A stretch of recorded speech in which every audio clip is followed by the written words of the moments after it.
2월 15일 아침, 오늘도 주님의 평안을 전합니다. 오늘부터는 에스라서를 묵상하는데요. 에스라서는 바벨론에 의해 멸망당하고 무려 70년 동안 포로로 살아온 남유다의 백성들이 포로된 삶을 마치고 고향으로 돌아와 성전을 재건하는 내용이 담겨 있습니다. 오늘은 그 시작으로 에스라서 1장 1절과 2절을 읽겠습니다. 페르시아 왕 고레스가 왕 위에 오른 첫 해이다. 주님께서는 예레미야를 시켜서 하신 말씀을 이루시려고 페르시아 왕 고레스의 마음을 감동시켰다. 고레스는 온 나라에 명령을 내리고 그것을 다음과 같이 조서로 써서 돌렸다. 페르시아 왕 고레스는 다음과 같이 선포한다. 하늘의 주 하나님이 나에게 이 땅에 있는 모든 나라를 주셔서 다스리게 하셨다. 또 유다에 있는 예루살렘에 그의 성전을 지으라고 명하셨다. 아멘. 하나님의 백성이었지만 하나님을 배신하고 우상을 섬겼던 남유다는 예레미야를 통해 경고하시고 예언하셨던 것처럼 결국 바벨론에 의해 멸망당하고 70년간의 포로 생활을 하게 됩니다. 그리고 하나님께서 약속하신 70년의 세월이 지났습니다. 그리고 그토록 강대하던 바벨론은 페르시아에 의해 멸망당하고 바벨론의 포로로 살고 있던 남유다의 백성들은 아주 자연스럽게 페르시아의 포로가 되었습니다. 바벨론을 꺾고 페르시아가 이겼으니까 바벨론 아래에 있던 남유다의 백성들도 페르시아의 포로가 된 거죠.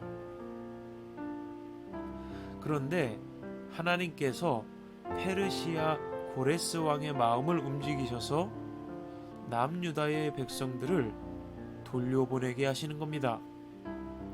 고레스 왕은 자신이 다스리는 모든 지역에 칙령을 선포하고 하나님을 섬기는 모든 사람들을 예루살렘으로 돌아갈 것, 그리고 가서 성전을 다시 지을 것을 명령합니다.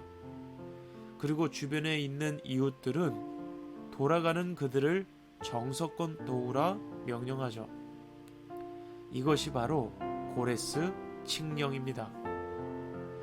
그때 유다와 베냐민 가문의 우두머리들과 제사장들과 레위 사람들과 하나님께 감동을 받고 예루살렘으로 올라가서 주님의 성전을 지으려 하는 자들이 길을 떠날 채비를 합니다. 주변에 있던 사람들도 은과 금, 가축 등 지금으로 말하면 정착 지원비 이러한 것들을 흔쾌히 내어주며 그들을 도왔습니다. 고레스 왕 자신도 보물 창고에 보관하고 있던 남유다의 성전 기물들을 흔쾌히 내어줍니다. 그러니까 남유다 백성들은 빈손으로 떠나온 것이 아닙니다. 그들에게는 돌아가서 해야 할 일이 분명했고 그 일을 위해 필요한 것들도 어느 정도 준비가 되었던 것입니다.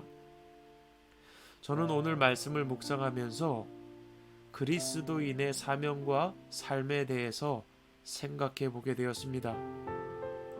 하나님의 백성이 하나님을 버리고 우상 숭배와 여러 가지 죄악으로 포로가 되었습니다.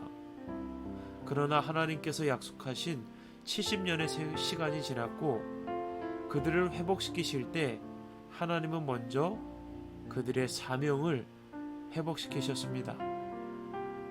하나님의 백성으로서 당연한 일, 하나님의 성전, 하나님과의 관계를 회복하는 것이죠. 그리고 이 일을 위해 필요한 것들은 하나님이 넉넉히 준비해 두고 계셨습니다. 그것도 포로되었던 그 나라에서 그 주민들을 통하여서 채워주신 것입니다. 말이 안 되는 일이지만 그런 일들이 일어났습니다. 하나님의 백성은 하나님의 자녀로 하나님을 예배하는 자로 살아갑니다. 하나님의 형상대로 지음받은 이유이기도 하지요. 우리의 삶의 목적은 예배자로 살아가는 것입니다. 그리고 하나님은 주님의 나라와 그 의를 위하여 살아가는 예배자들의 모든 필요를 채우시는 분이십니다. 그래서 저는 나를 창조하신 목적을 잊지 말고 예배자로 살아가자 결단하게 되었습니다. 이 말씀을 듣는 많은 분들도 나는 오늘 하루 무엇을 위해 살아갈 것인가 한 번쯤 생각해 보시면 좋겠습니다. 여러분, 오늘도 힘내시고 어디에서나 하나님과 동행하시고 예배자로 살아가시는 복된 하루 되시길 간절히 소망합니다. 지금까지 김종희 목사였습니다. 샬롬.